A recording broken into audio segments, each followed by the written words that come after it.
What is up, YouTube? It is Coach Kolton here to bring you physique development tools, skills, and opinions that hopefully you can apply to yourself and make some gains. In this video, I am covering the third topic in our series of Dieting Basics 101. It is basically how to count macros, what you need to do while you're counting macros, what are macros, that sort of thing. To recap, you should now know how to make a balanced meal. You should know what to get at the grocery store. You should understand what is healthy food as opposed to unhealthy food. You should also know how to develop good meal portions. What is a portion of protein? What is a portion of vegetables? How to add together all of these things.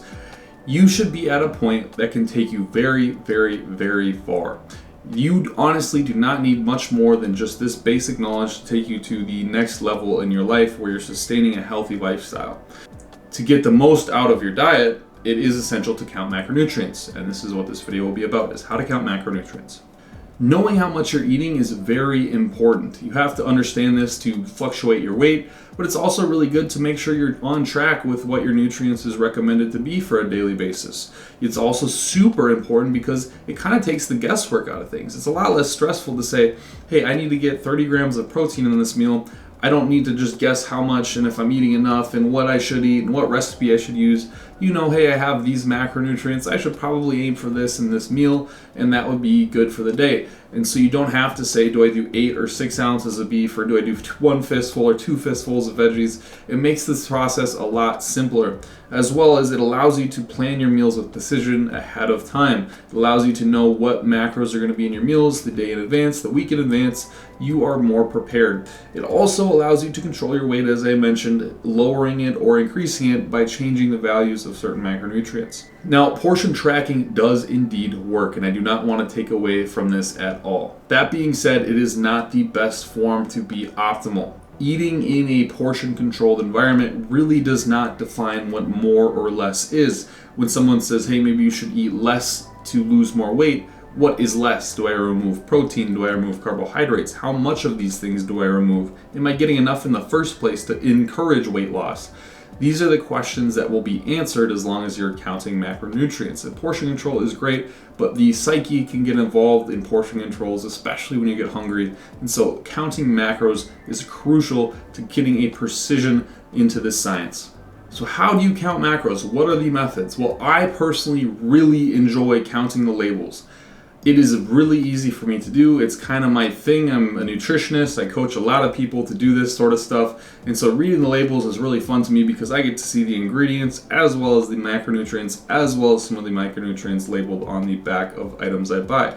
What it also does for me is it's engaging in the way that it teaches me, generally speaking, 60 grams of rice, whether it's cream of rice, pasta, oats, whatever the case may be, is going to have 50 grams of carbs. I don't need to really think too much about it. I just know that this is going to have this amount of carbohydrates, fats, proteins, and I just kind of am aware of that. So next time I go to the grocery store, I can just grab some things and cook them on the run, and I don't really need to put it into MyFitnessPal to figure out the macros. I already generally know what macros are and what fairly well. I'm down to a gram usually for most things, honestly. However, this option is not very reasonable for most people. It is tedious. I usually do recommend a database such as nutritiondata.self, which recommends all the macronutrients and micronutrients.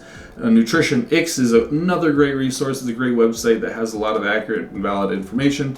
My personal favorite is Chronometer. Now, I use Chronometer as an app to track things, but also a database because it does include micronutrients, minerals, and some polyphenols, like all the good stuff. You can kind of break down precisely what you're deficient in and the recommended daily values for your age, weight, and gender, which I really love. So I consider it a database, but what most people will do is honestly download MyFitnessPal, which is great. It's a simple and easy tracker. You can scan barcodes on items. You can select the portions. You can control and split out your meals. It's a fantastic app for counting macros, but it's often incorrect. And you'll notice this when you correlate the nutrition labels like I do to what the app tells you, and you're like, that's a little off. The data that's put into the app is public, so people who walk into the store just plug in something they find in the store. Usually there's typos in there and some portion sizes are incorrect and so on. So that is something to be aware about. So after a short amount of time, the end result here is that you will be able to know what amount of proteins, carbs, and fats you're eating in each meal and each day and each week. You'll know what your daily intake should be roughly. and you should kind of understand what macros are, the shroud of macros, right? You hear all these people talking about on social media, your macros, your macros, your macros.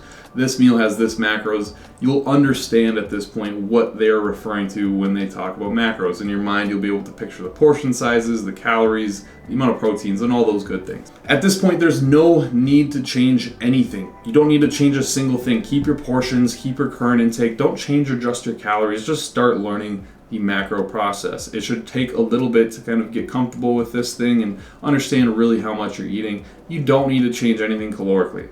Just learn what your habits are as a person. Now, at this point in the series, you should know how to eat healthy foods, where to get them. You should know how to do portion controls and how much proteins, carbs, and veggies you should be eating, and including fats in there. And you should also now be able to count your macros, proteins, carbs, and fats within each meal and determine your intake on a daily basis. But that's it. You don't need to know more than that.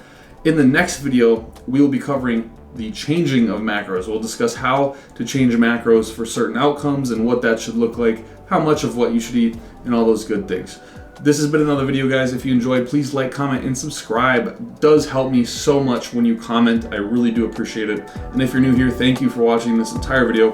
I hope you enjoyed. Please go to the next one and educate yourself.